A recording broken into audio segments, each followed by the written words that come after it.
Mission Shakti's success is a big deal no matter what the government's critics might feel. While the timing of India's anti-satellite test on March 27, just a fortnight before voting begins in the 2019 Lok Sabha elections, has for obvious reasons become a focal point of public debate, the bigger issue of the test's implications for the country's defense has in the process been somewhat obscured. What does the test named Mission Shakti really imply? Is it the prelude to Star Wars over South Asia? A major achievement, or just carefully orchestrated hype for electoral consumption? To make sense of it all, sans politics, we need to get into a little rocket science. To begin with, Star Wars has long been a reality. Whether we like it or not, space is militarized, and a nation like India, confronted by adversaries on both its flanks, has no option but to develop credible deterrence against the use of space weapons. This essentially requires an offensive capability to take out critical space-based assets. India has been quietly but steadily acquiring such a capability for several years now.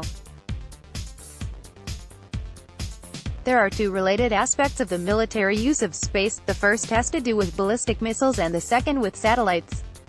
While the development of ballistic missiles is an old story, the means to knock them down is more recent.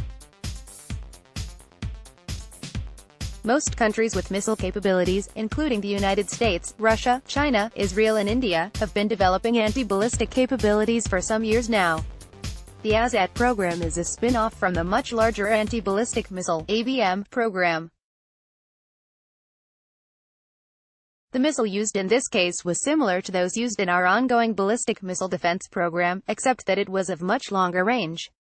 The ABMs are shorter-range weapons designed to take out incoming ballistic missiles during the last stage of their re-entry into the atmosphere. The anti-satellite ASAT missile was launched at 11:26 in the morning from the Dr. APJ Abdul Kalam Island, formerly known as Wheeler Island, which is just off the coast of Odisha at Chandipur, and within 3 minutes hit a low-altitude, decommissioned satellite orbiting at a height of about 300 kilometers. It was a single-stage solid-fuel propelled missile, light in weight as it did not have any payload and used its momentum or kinetic force to destroy the target satellite. The Defense Research and Development Organization, DRDO, has apparently been developing these missiles, both with and without warheads, which can be deployed and launched very quickly in response to an incoming threat.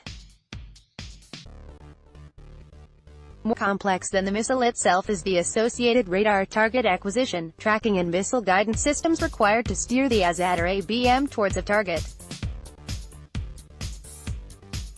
Once close to the target, the onboard target acquisition system takes over and guides the missile right on it, or near it, as would be the case of a missile fitted with an explosive warhead.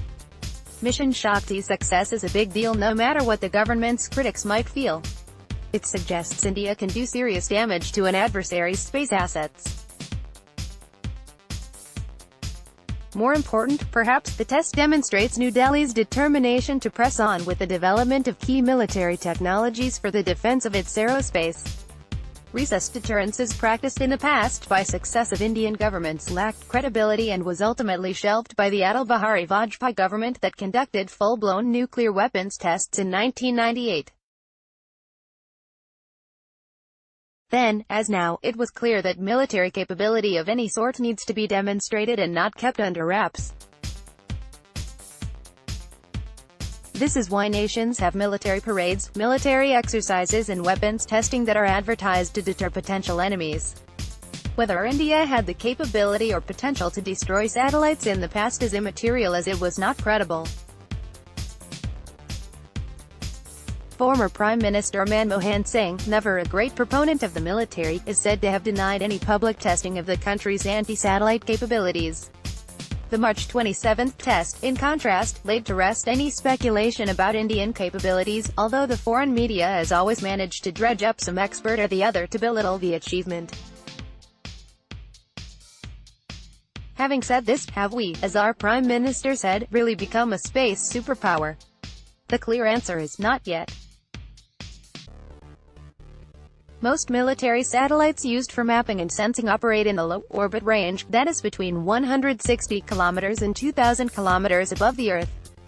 The lower these satellites orbit, the better imagery they can collect, and a large number of them are found moving at about 400 to 900 kilometers above the Earth.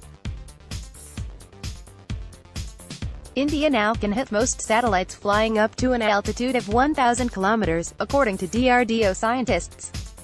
However, our ASAT cannot yet reach either the medium orbit or very high satellites that are found beyond the atmosphere.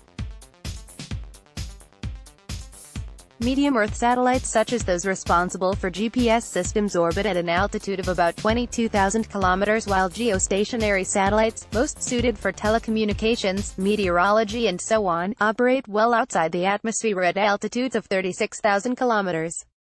Military communication satellites do orbit at the higher altitudes. China, on the other hand, has demonstrated it can destroy space objects at very high altitudes. In January 2007, China became the third country, after the United States and Russia, to conduct a successful anti-satellite test by launching a ballistic missile to destroy an inactive weather satellite at an altitude of 865 kilometers. Since then it has launched a number of missiles which are reported to be capable of destroying both satellites and missiles in the exosphere. India's anti-satellite capabilities in comparison are still modest, and there is clearly a need to expand them further. The same is true of our more critical anti-ballistic missile defense program. While the Prime Minister deserves praise for prioritizing these areas of national security, he and his predecessors are equally to blame for the large gaps that have persisted in India's overall aerospace defense capabilities. The aerospace realm today is an integrated arena requiring a combination of both air and space weapons systems. While the success of an anti-satellite weapon is a major milestone worthy of celebration, it cannot compensate for the persisting and alarming gaps in our radar, early warning, electronic warfare, communications or air defense and defense systems. It would have been commendable if the Prime Minister in his 5-year tenure had been as generous regarding the country's overall military aerospace needs as he has been with SOPs, subsidies and loan waivers for his electoral constituency. End of.